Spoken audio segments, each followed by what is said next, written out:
Good evening and welcome. I'm Bob Pace. I'm your host to a live podcast that is around the world. You found me on Facebook and I'm broadcasting on YouTube. StreamYard is application. And we're here to fight the child protection system and stop taking our children. That's right, you heard me correct. We need to fight the child protection system, the CPS, and stop taking our children. Tonight, I give you a really warm welcome. Now, I'm on twice a day, 7 days a week. Typically, I'm on at 10 o'clock in the morning Pacific Standard Time for 1 hour. Then in the evening, I'm on at 7 p.m. Pacific Standard Time for 1 hour. Now, some days it may change. On Sunday, every Sunday, I come on early at 8 a.m. So there is a deviation, and sometimes my evening shows may change. Last week I was in a seminar which finished up today. So my morning show started at 9:45, but it's back to 10 o'clock now. This Thursday it may change that my evening show may be earlier in the morning. Early in the afternoon. I may have to move it to 3 o'clock. My son is now in the football swing of things at school, so I need to see him. So this Thursday I'm looking at a 3 o'clock evening show. That would be great because it'll be 6 o'clock on the East Coast. Now, how do we interact with this podcast? This podcast has 4 ways of interacting, and I'm not going to take phone calls at the moment because I want to get through the 4 ways. The first way is just to be in this room. Just by you listening. Right now, there's about 10 of you. And I welcome you guys here and take notes and listen carefully because I will help you. I'm not an attorney, but I'll help you with things that work good for me in my case. My case was an awful case. It lasted a long time. It was 3 years when they took my children, but before that it was 5 years of trying to show CPS there's nothing wrong with my family. So it was an accumulation of 8 years, and I've been fighting them ever since. I've been doing these podcasts twice a day, 7 days a week, since October of 2023.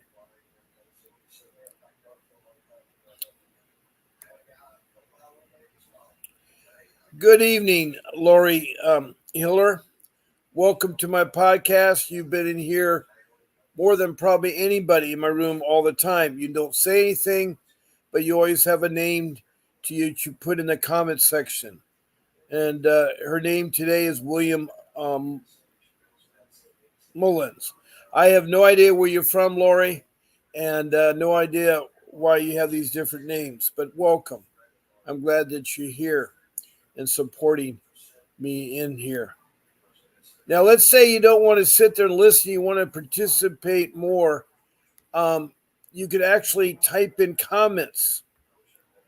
Now, it's very important when you type in comments that they pertain to CPS. They can be questions or comments. And then please show your name. Like some of you have some really creative names. But if you have a first name like Bob, Mary, Bill, Susan, just use that name. No need for a last name. And then I'd like to know the city and the state, or the city and country that you're from. And you're probably asking, why we're talking about countries? Well, this is a worldwide podcast. Anybody that has Facebook in the worldwide can tune into this podcast. And we've had about 13 countries that have done so. They've actually expressed questions and concerns about CPS in their country. I've had comments from Bangladesh, from New Delhi, India, from Africa, South Africa, one of the provinces that text in. Then Mozambique, which is north of South Africa on the east coast, opposite from Madagascar. Then I've had Rwanda, who's Central East Africa near Lake Victoria. And Rwanda had a horrible thing in 1994 where 1 million people were wiped out. They had a terrible case of civil unrest, and 500 females were raped. It was a bad time for the Rwandans. But they text in and they say that things are better, which I'm glad to hear. Then moving up north of Africa along the coast is Liberia. And the guy that has been texted from there, his name is Archie. And he's a scout leader, adult scout leader, and works with boys and girls. Girls now have joined Boy Scouts. It's no longer called Boy Scouts, it's called Scouting. Scouters and Scouting. Times are changing. But he has texted numerous times about conditions in Liberia. Now we move up to Europe, and I've had England, Scotland, Wales, who are part of the United Kingdom, have texted in. And then I've had Denmark, and I've had Sweden, Denmark and Sweden. And then across the pond, I've had North America, I've had Canada, both sides of Canada. I've had all the 50 states call in or text in, including Washington, D.C.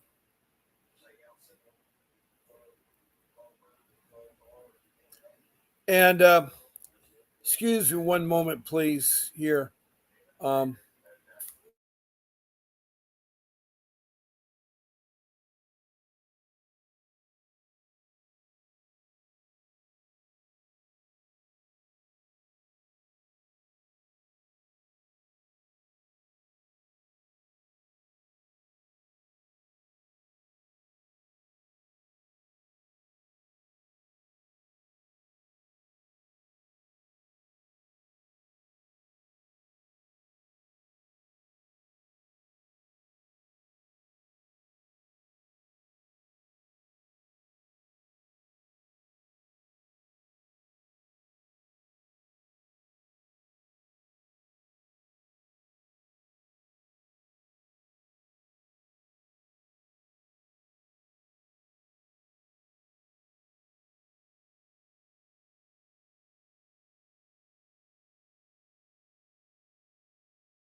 Yep, I I don't know how I ended out of the room, but somehow I got myself booted out of the room. Thank you. That's why I love my show producer. It's Grace. She works behind the scene and keeps me in line. And somehow I fell out of the room. Maybe I touched something. I don't know. But anyway, what I'd now like to move on to a third way of being in this podcast, interacting, and that is to be a guest. And that's where I was talking about my show producer, Grace, who works behind the scenes. I'm very thankful for her and what she does to help me. And if you want to be on the guests, I can have 10 guests. Or actually, with me, I can have 9 guests. I can have 10 people in the room with each little screens. I've never done 10. I've done 3 or 4, but never 10. But this program allows you to have a max of 10 people. All you do is send an email to Grace at vincentwdavis.com. That's Grace at vincentwdavis.com. It's that little ticket that's running not at the very bottom, but right underneath my chin. I need to adjust myself so I'm not too far down. So email Grace at vincentwdavis.com and tell her, hey, I want to be on Bob's Friday evening show, or I want to be on Bob's Wednesday morning show, or Bob's Sunday evening show, or Bob's Monday morning show. That's all you have to tell her. She'll take care of the rest. She'll contact you, give you the link to get on StreamYard, and set you up. She'll tell you the ground rules and how to be a guest. We don't allow smoking or eating on the podcast. And we don't allow names of children, judges, caseworkers, um,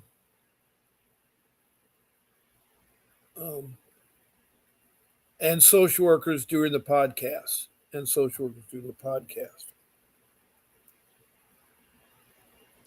So that is the third way to be a guest on the podcast. Now, the fourth way is that you can call in. And I'm going to activate my phone number. So now it is activated. What you do, you call in 626-698-0990. That's my office phone number. It's on the internet. I mean, it's a web-based phone program called Vonage. And it'll ring my phone and I'll answer it. I use Vonage. But I only answer it during the show hours. So if you call me outside the show hours, I won't answer it, but I will send you a message that these are the times you can talk on the show. So my phone number is up. It's 626-698-0990. And you're all welcome to call in and express your case. So far we've had 2 people. We've had Lori and we've had Martinez. I think Martinez is from Monterey Park, California, because I think in the description, I don't know if that's a he or she. I'll repeat what she put there again. In fact, I'll put it up so you all can see it. What's a mandatory meeting to see what the social worker? Well, there's your case plan meeting. There's a meeting to determine where your kids will be placed.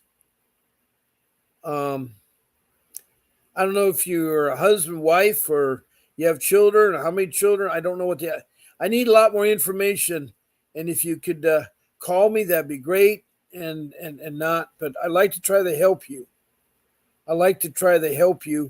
With your case.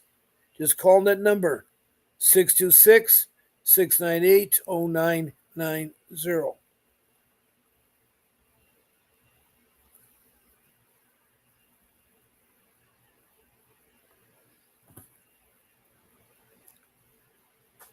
Now, while you guys are taking your time to ease in and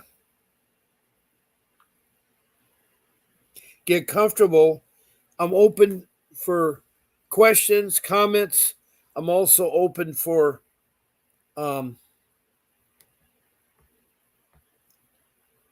anything related to the child protection system.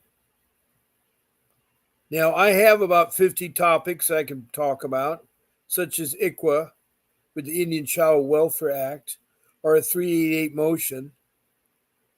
I can talk about safety plans. I can talk about your court appointed attorney and how the courts work and so forth. I can help you with all your questions. I'm not an attorney, but I have a vast wealth because I too was involved in the CPS. They hurt me really bad. They stole my daughter. They stole my home. They ruined my credit. And at times forced me to live out of a car.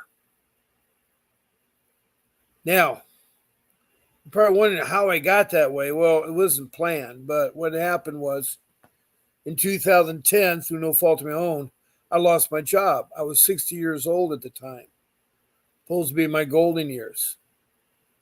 But I didn't panic. But I didn't know that the lay people that report, there's the bad kind of people. They're professionals and lay people that report child abuse. Well, I had in-laws, my wife's family, that were always against us getting married. We've been married for 31 years. We have 6 children. I have 3 older children and 3 younger children, 2 groups. So when I lost my job, I didn't panic. I just said to the family, we got to really tighten everything up because I got a huge mortgage to pay. And my property taxes were $24,000 a year. And I had over $1 million in debt on a loan because my home was, it was big. It was close to the beach. It was a beautiful home. Worked 40 years for it to get that home. Worked 40 years for it. But I had to sell the home to get the money to hire a professional attorney. See, that's one of the things I need to, you guys have to think about it. Hi, Faye. Welcome. I'm so glad. We have the Faye from Kentucky, Richmond, Kentucky. She is always full of knowledge. She is a fighter. She was brought up in the foster care system as a young child because her mom did not really take care of her. And, she loves her mom. Her mom's passed away. But when she grew up and started having children,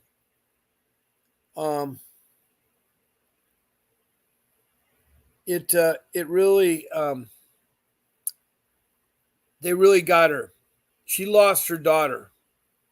She had to decide an ultimatum between her son or her daughter, and her son was a special need. And so she lost her daughter at about 5 years of age. And so CPS is bad, and she can certainly talk about that. Would you like to talk about the plan, Faye? Let me, I don't know if Christine's in, but I don't know. She may be in listening. She's not texting comments. So Faye says, hello, Christine. She says, hello, Lori Miller and Christine and so forth. And her mom, she wanted to mention, was the CPS involvement. Now, Faye, you and I have been talking through these podcasts, and a lot of people come to me about safety plan. What is a safety plan? Do I have to sign a safety plan? What does a safety plan contract me to do? Would you like to call in and talk about the safety plan and give it your your attention and explain the purpose of the safety plan and whether you should sign it or not?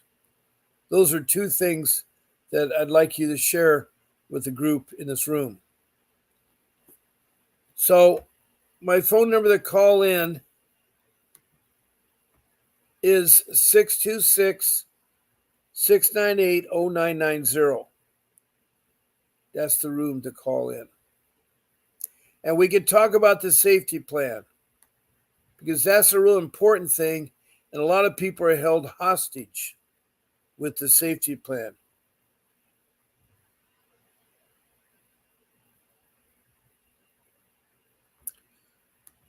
Faye says safety plans are voluntarily.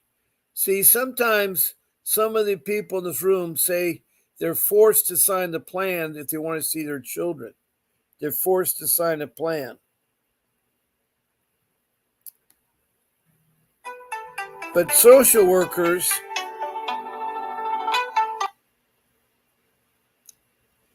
Bob. Hi, Bob. It's KK from New York. Hi, KK from New York. Welcome. For all you guys want to know, KK stops in ever so often. She went back and got her law degree, but she has a miserable case in New York. You like to give us an up to date?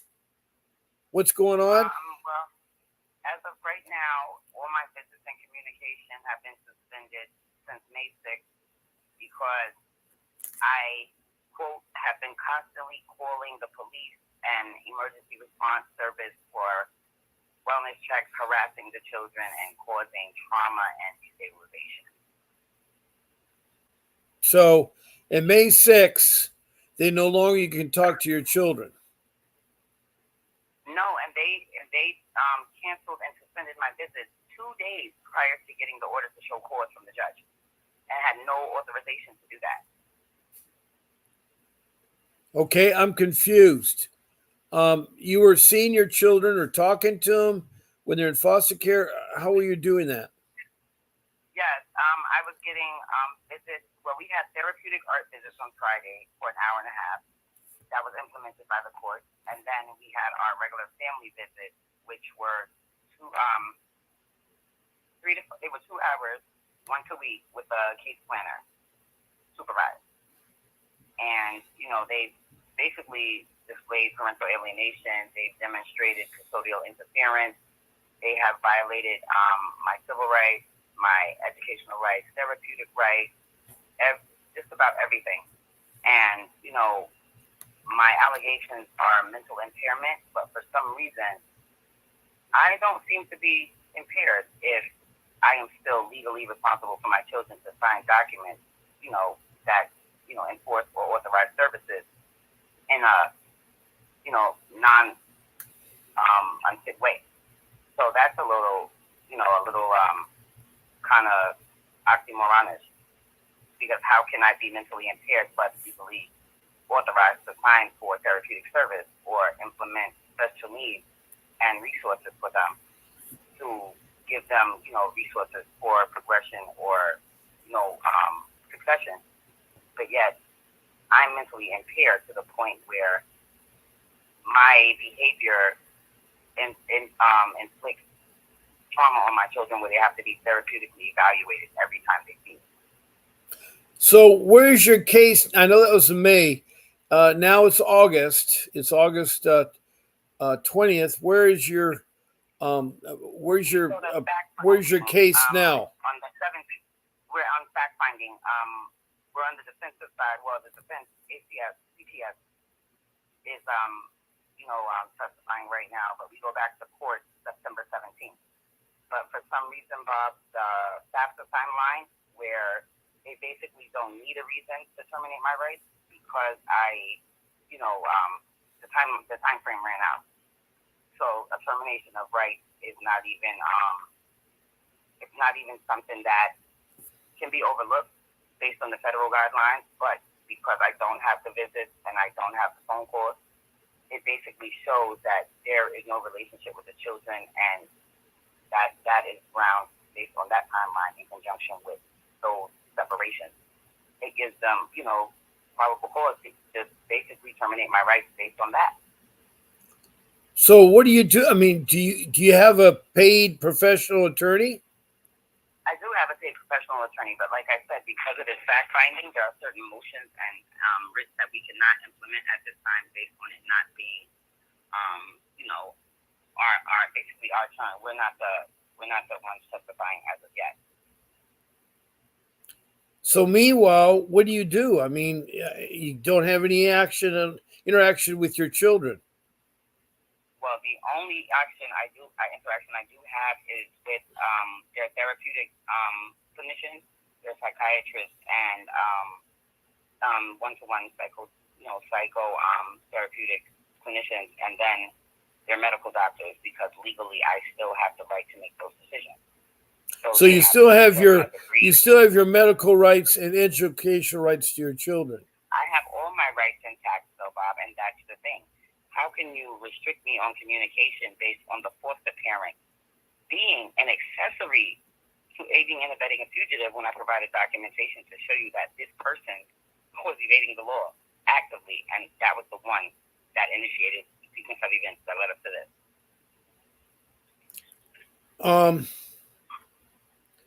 What court order has been given to you by the child protection system? Yes, like I said, there's a lot of things the foster care agency has done based on it being a conflict of interest, like I told you before. There was physical confrontation, 10 years ago when the worker was, the worker then was now the director. Okay. So it's a little frustrating. The person is now in power and is not trying to do anything that I suggest or request for reunification. Anything that, I try to propose or, state in the best interest of the child is, deflected, negated, and dismissed. Wow. I have done it every way, Mr. Bates. I have been calm. I have been passive. I have been humble. I have accommodated humility. And I became a doormat to show my children that, patience is a virtue, or you get more bees with honey than you do with vinegar. Right. And it's like my children have been brainwashed. They don't want to have anything to do with me. They are upset by the way I speak to grandma, because that's what they call the foster parent, who, by the way, is no kinship, but will not implement an ICPC for my children to go with family so I can try to mend that toxic relationship that this separation has forced. So you cannot tell me you're possibly for reunification when you have changed the goal from return to parent to adoption. Faye is just sharing in the room, and she says they didn't let her be involved in any medical or educational with my kids.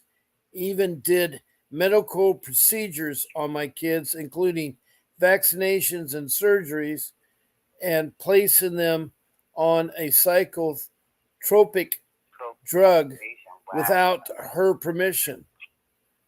Well, they put my child on birth control without my permission. Put who on birth control? My daughter. She was 10 at the time. Why would they put her on birth control at 10? Because they didn't feel like she needed to go through puberty right now. That's what the foster parent said. And what kind of doctor was this foster parent?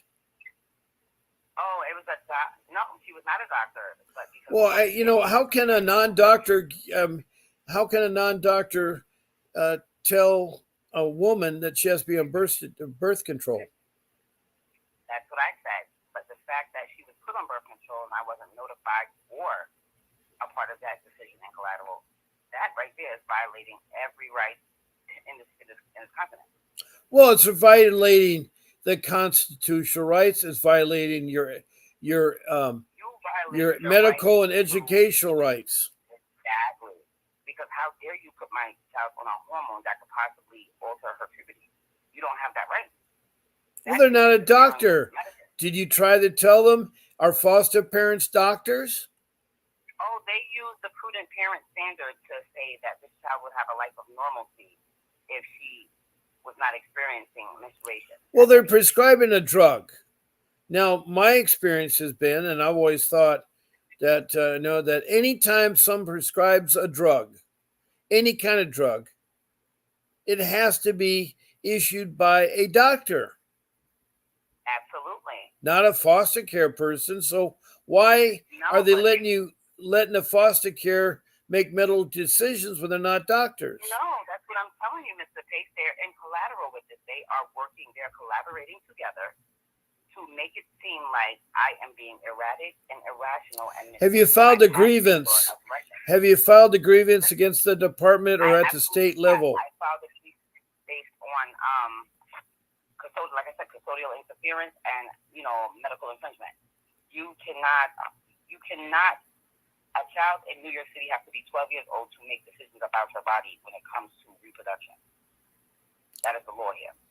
And the fact that you altered that and did not inform me with my rights intact, and you and the foster care agency were in collateral to take them to one of their, licensed physicians instead of her regular pediatrician, who also, by the way, is a CPS clearance exchange medical facility.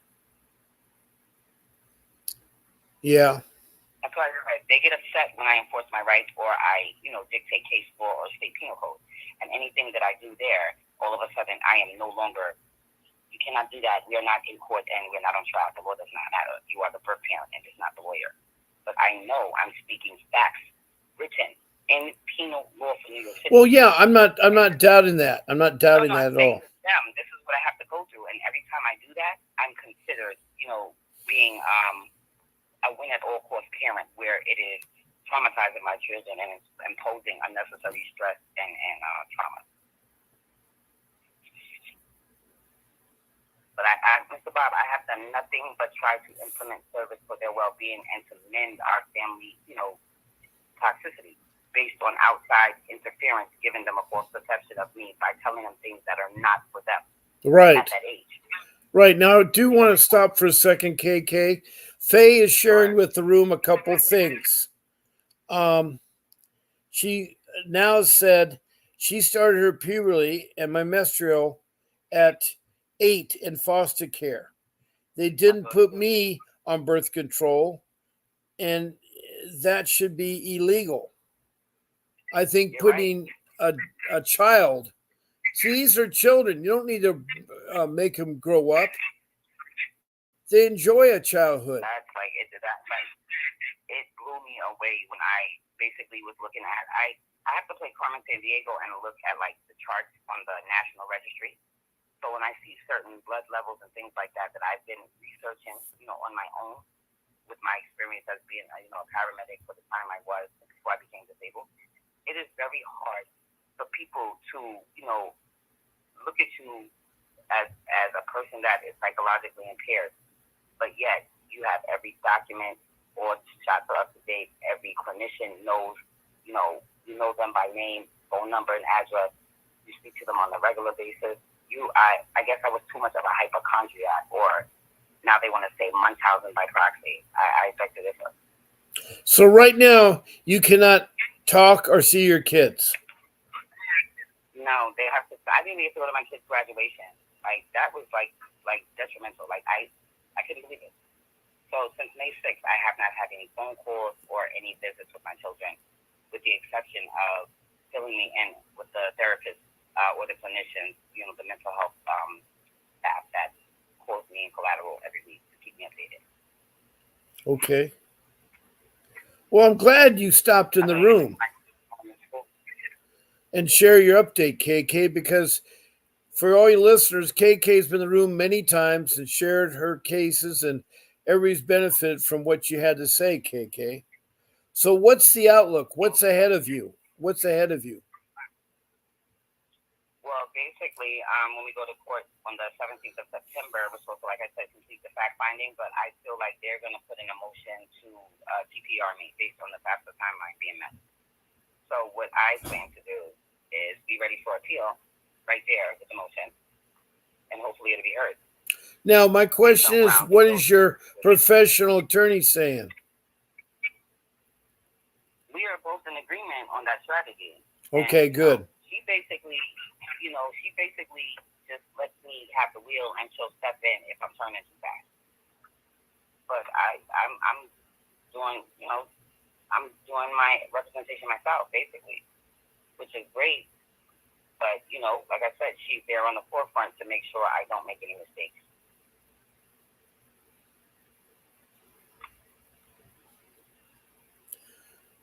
So where do you go now, KK? Supreme Court, if my right is. The state Supreme Court? Yes. And I will be suing individually, as a whole, and as the state. Now, Faye further shared that they took her son and put him in a institution based off lies of the foster care parent. He was in there for 8 months in two lies and was not allowed any contact with his mother or his sister. That is terrible. Boy, Faye, that is really rough. That's unfair, and she should have had at least supervised contact because family dynamics help a person when they're in facilities like that. And I could sympathize and empathize. Faye, I'm so sorry. Yeah, I know you're very sincere. You know, my daughter pulled a knife on the foster parent. I haven't spoken to my children in 2 weeks. I haven't seen them in 2 weeks prior to that. What happened? Wait a second. It's August now. What happened June, July? You say May 6th. I'm confused. Yeah, I didn't have any visits with them. According to the children, when I asked for graduation, they said the children did not want to have anything to do with me, and my 9-year-old said she wanted to cut me off for the rest of her life. Wow. Faye says thank you, KK, for sharing what you're sharing.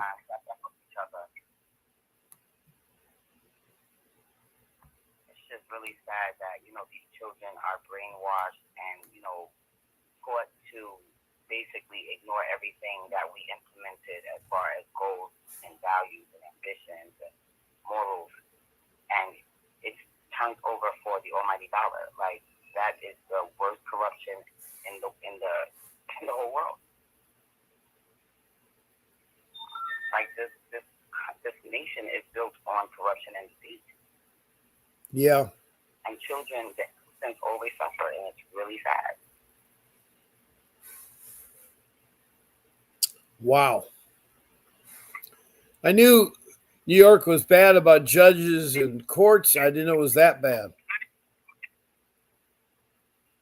It is to the point where I was told that my children were snatched out of bed during a welfare check and, body checked violently out of their sleep. I watched that officer's body cam, Mr. Pace. He went up there, he peeked on the kids, and he came back down. He was even willing to testify. And mysteriously, his statement or testimony is inadmissible. I see. On chain of custody being corrupted. Okay. So it's like no matter what I do, I even got conversations that I recorded and transcribed and sent them certified to the court from a court certified, a person that, changes audio to transcription. And it was not even acknowledged because I didn't tell the person I was recording. New York State law, you don't have to tell somebody you're recording as long as one person is privy to the conversation. That would be me.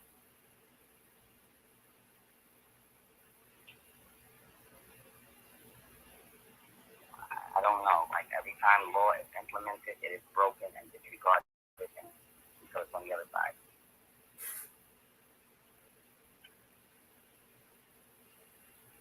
I don't understand these parents fight so hard and then you make them lose everything that they have been fighting for. Their jobs, their homes, their money, their sanity, their health. I know. I've been there. I know exactly what you're saying, KK. Some people take their lives behind the fight.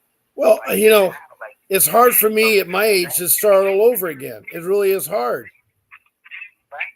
It's hard at my age to start all over again.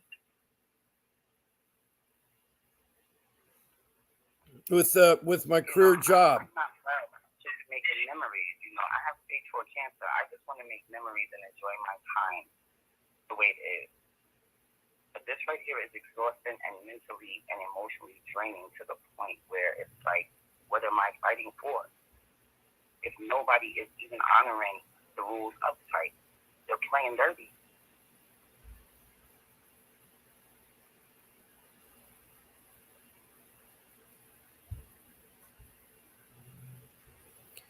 It's just very hurtful that, if people claim that, CPS claims that you're mentally unfit and they cause unnecessary psychosis like this, are they going to be honest? God forbid something happens on the back end where there is detriment or disruption.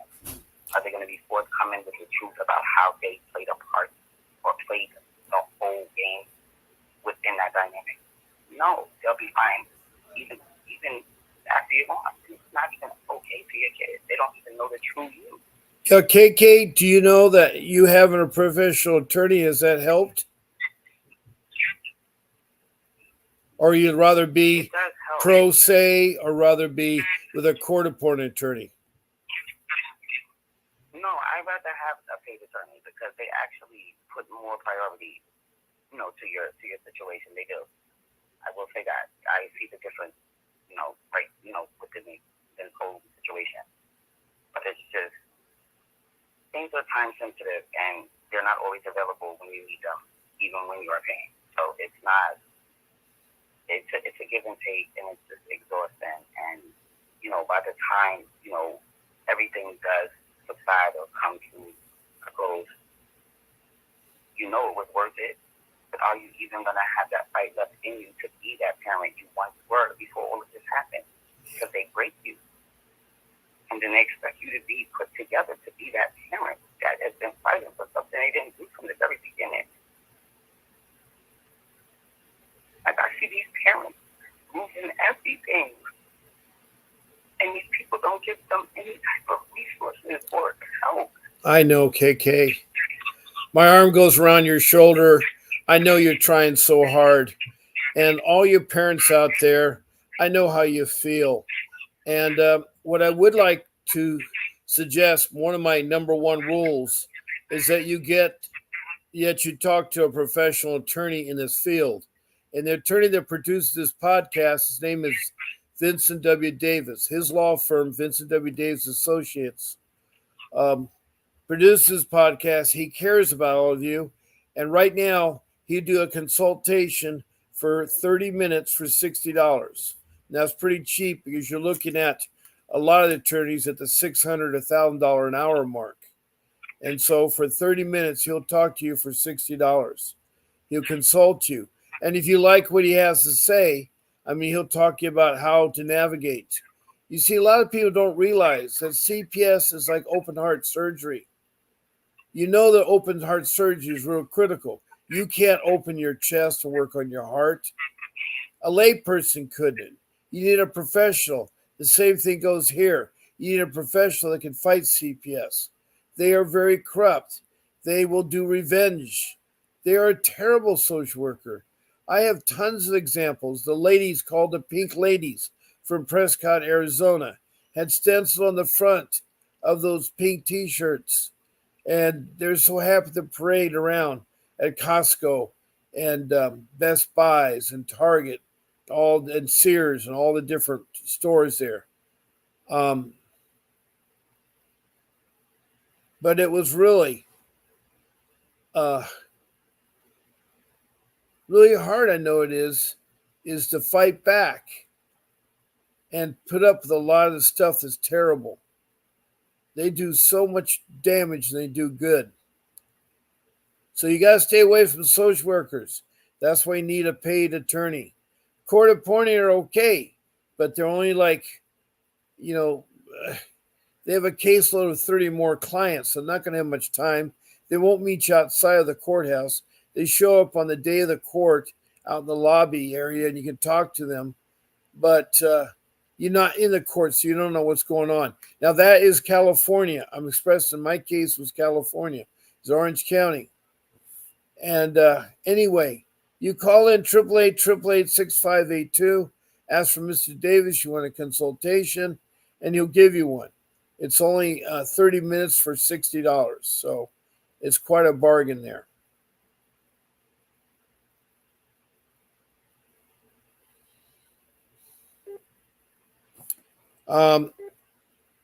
It looks like we got another caller coming in.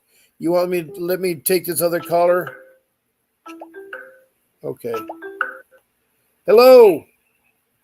Hi, Mr. Pace. It's Jessica from New York again. Oh, I have two New York people. I had Jessica and I had KK. KK was just on the phone, and she very gracious. She very. Best of luck to you because I know this is a struggle out here in New York. They are not. Yes. They're next level.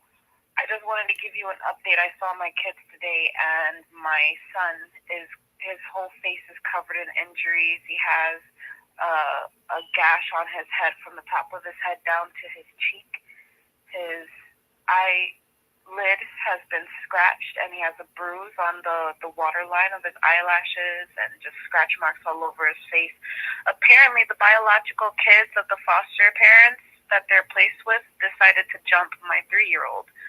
So I reached out to my attorney. He's still not answering my calls or texts. So I drew up paperwork for an emergency petition to have my kids placed back home to me due to unsafe conditions inside of the foster home. Did you report? Did you report? Call the police on the foster parent and say your child is in imminent danger and was physically scratched by the foster care children on your child? Did you call the police? I spoke to the caseworker, and the caseworker told me, "Oh, this is normal." No, it's not normal. And what you should do is call the police. The police will investigate it. You need to tell them your child's in danger. Okay, I'll do that too. But I mean, it's, you call 911 and say, my son is in foster care and he's being in imminent danger by the foster care parents. His face is beaten up. He's being scratched and hurt. You need to report that. They, in turn, will call the CPS. Okay. Well, I'll do that too. But in the meantime, as far as trying to get my kids back home, I drew up the paperwork to have an emergency hearing to have them placed back home with me due to unsafe conditions in the foster home itself. And right. I found someone that's unrelated to the case that was willing to serve ACS, and we're going to try and get all this done tomorrow because they're not. They haven't even been inside of the foster system for a month yet. And my daughter is being overfed until she vomits. My son is they're eating off the floor. You told me they eat off the floor. Yes.